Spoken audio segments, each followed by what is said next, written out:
Oh, hello friends, here we're going. We're going to continue with this video of the oak. This is Rambling Ken Hunt again. I'm always rambling on about something. My mum used to say, you were vaccinated with a gramophone needle. Just can't help it. Here we go. I'm still working on this. You see, I'm still thinking about what the old oak did, how it created the ink too, as well as all the timbers for your houses, and they're still up. They're hundreds of years old, and you'll still see them in England.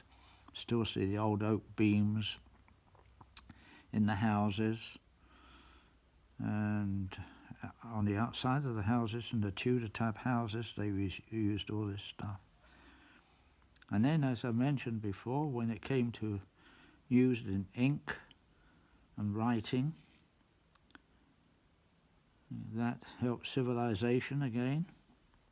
All the administrators and the clerks and the law writers and people like that all used their ink for their deeds and various other things in law. And that's how this little insect and this little gall from this oak tree created the Declaration of Independence in America, the Magna Carta, and the British, and all the other various other things. And this is why we love to teach history, really, because it isn't about boring things. People lived with nature a little bit more in the times gone past, you know. We still use inks today, but they're all chemically made up. But as we always say again, like this little design, from little acorns great oaks grow. And there's another adage, you see, we get this. Can't get away from it. Just can't get away from it. You take the bark of the tree, you mix it with urine and all the muck from the dogs and things like that, which you say, then you sit in the back of a Rolls-Royce car or a beautiful car and smell the leather. And we know what it is, really. Most people don't. But that's how you used to tan the hides. And there's a few other things. People might think they sound disgusting. But you lived with it. You lived with all these little things. See, I'm putting this in there. I'm just rambling on. I'm sorry, people. Well, am I sorry? I don't know. I hope I'm creating some interest. This is how we go. Oh, God, I don't know what my wife thinks of me. Do I carry on? No comment. See, do you listen to her in the background? No comment. I haven't got a parrot like Sam. Here we go. So that's how it's going. So how am I going to work this? Do you think I should go over to these acorns on this side? See, I'm neglecting this top area. So I'll go back onto this here, like so, right, and give it a little ripple, because these acorns are a little bit rough. They're little shells here. It's what the little fairies used to wear, and little pixies used to have them on their heads. It was all used in fairy tales too, these little things. Do we teach our children fairy tales any longer? I'm not positive. Even Disney doesn't seem to have the old... See if we can do this with them. And see? So this is, again, This is the seed that all the other oak trees are going to grow from. There used to be an old admiral in the days of the Napoleonic Wars when we had all these battleships going on and fighting the French. And we were thinking, we need our battleships. So he got all these acorns and he used to scatter them around, all around the countryside to grow the oaks, because we were depleting the forests of all the oak for the ships and various other things. So we needed more. But what happened? They discovered that you could float steel on water. So the old oak for the ships became redundant. Was it a waste of his time? I don't know, because I've still got oaks up the road from me here, hundreds of years old. Henry VIII used to come down here hunting, and they used to put them in, you see. Some people say, and I don't know if I'm correct on this, I need to be corrected, but the word oak was used in the term for acre, an acre of land. I may be wrong, but this is one of the things I was taught, that the Romans, when they made a field, they planted an oak in each corner, and they called it an acre. Maybe I was wrong, I don't know. Just another little myth, maybe. So I could be just sitting here drawing away and showing you how to do this, but I like boring people to death. It's my hobby. Don't I, Sheila? See, she's bored to death. No comment. No comment, see. There we go. And see, there it is. So what shall I do now? So I'll just darken the background here, just to give it this effect. And see what happens in here. You see, this is what we're doing. We're still discovering what's happening in these gaps here. Sometimes we might not need to make them too black. Just put another little twig going in the background there. You can cover this up with a little bit of shading so it's not so obvious in the black and white. You see? So there's a lady now, she does some beautiful lino cuts. And wood engraving is another good thing for this type of thing, you see. So you can get these for printing, and this is dark background. So you see, this is the whole thing about engraving. It doesn't have to be on steel, it's in wood, it's on lots of other things, and you can use it for illustration as well as just putting it on your dog tags or your bracelets and things, guns like I do. So all through history, from the Egyptians or right the way through the Minoans and people like that, from the caveman. First caveman got a bit of flint and scratched onto the wall. First engraver. I don't know what his name was. I don't think it was Kenny. Still. It's in your blood. You've got to make a mark in life. And so this is what we're doing. And what's I doing there? Seems a bit ridiculous. It's got nowhere coming here. I'm just chatting away. So let me just swing it across there. That's a little guy coming in here. See? Wasn't thinking, just going idly.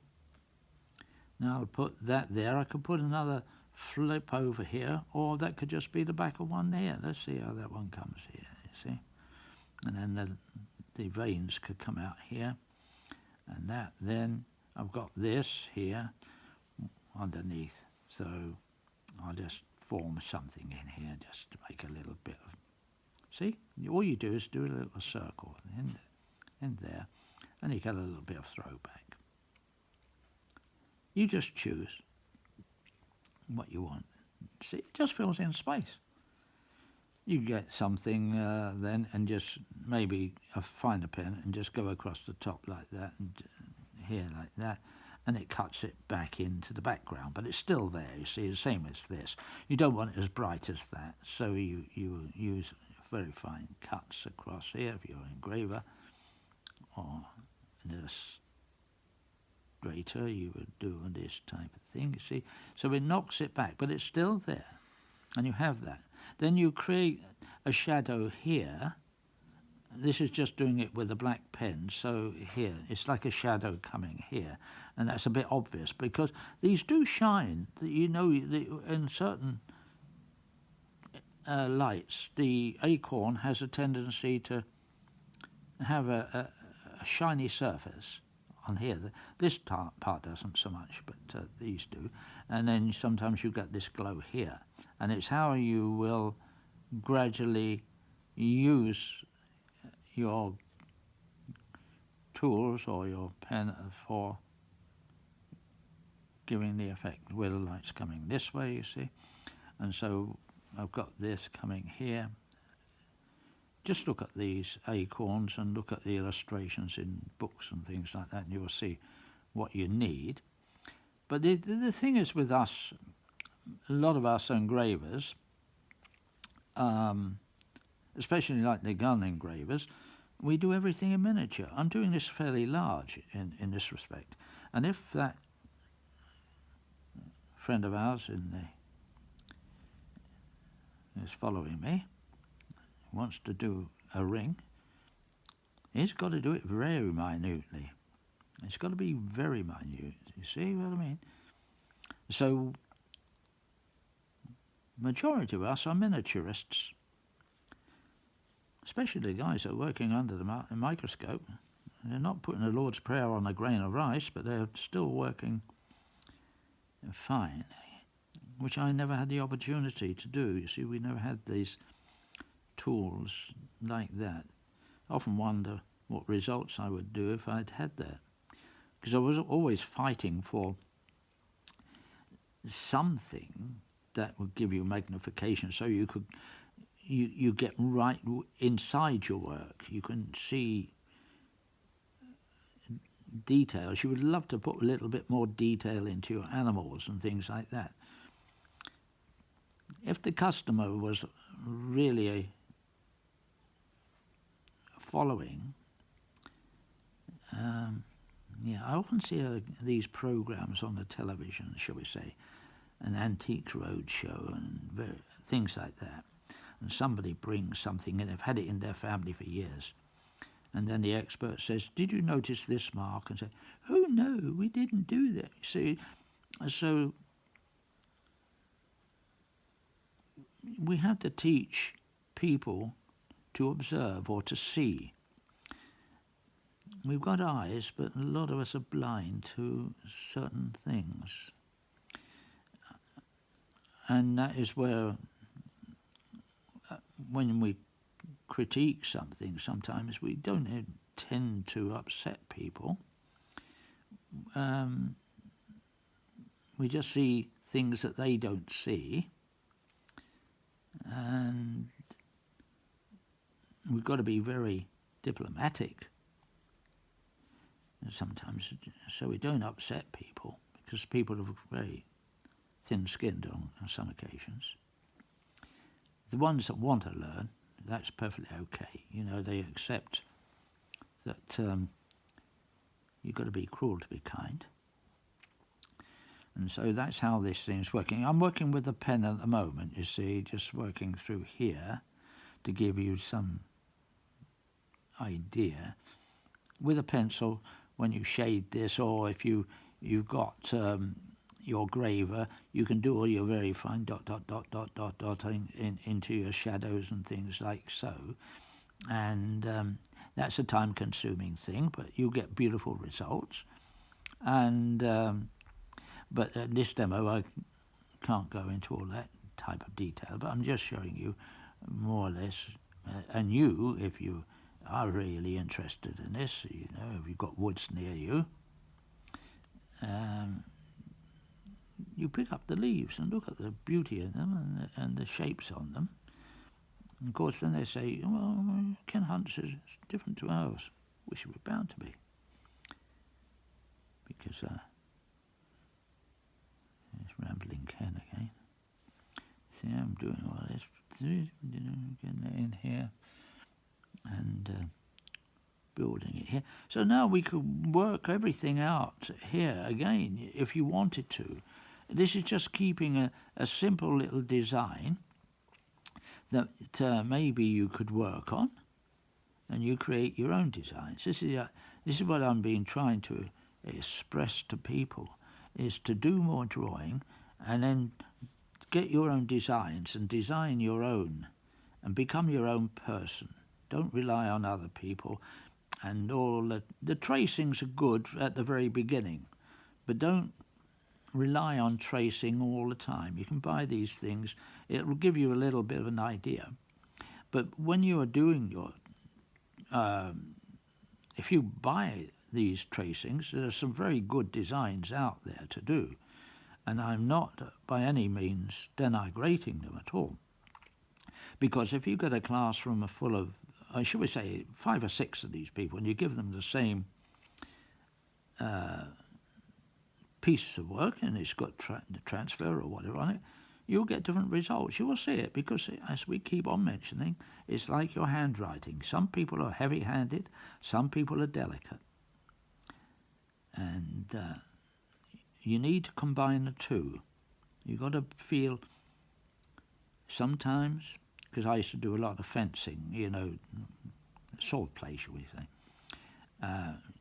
and you didn't hold your épée or your sabre or your foil tight. It was like having a bird's egg in your hand. You used it in that way. You were very flexible, and you've got to be flexible with this type of thing. Try to be flexible. Don't get hunched up and tight about these things. See? There we go. Well, that's me carrying on, see? I won't sing to you because it's... I don't get royalties for that. Yeah. There we go. And then you can put a little bit more something in there if you wish. Just a little bit more of the bark coming down here. You keep doing all these little things here, and then you get them round here, and then so there we go. I hope this has given you a little bit more, and if anybody, I won't say demands or requests, that's the word to use, that I do something else, I'll have a bash at it. See, so underneath all these here, you might put a shadow of some sort under here in certain ways. It's according to what tool or what pen and which style you like to work on. If you're a wood engraver or you're a person that's doing lino cuts, you use a different type of technique. And see, I'm going under here. I'll put this guy underneath here. And if you're doing silver engraving compared to gun engraving, you use a different technique again. All you aim for is beauty, quality and beauty.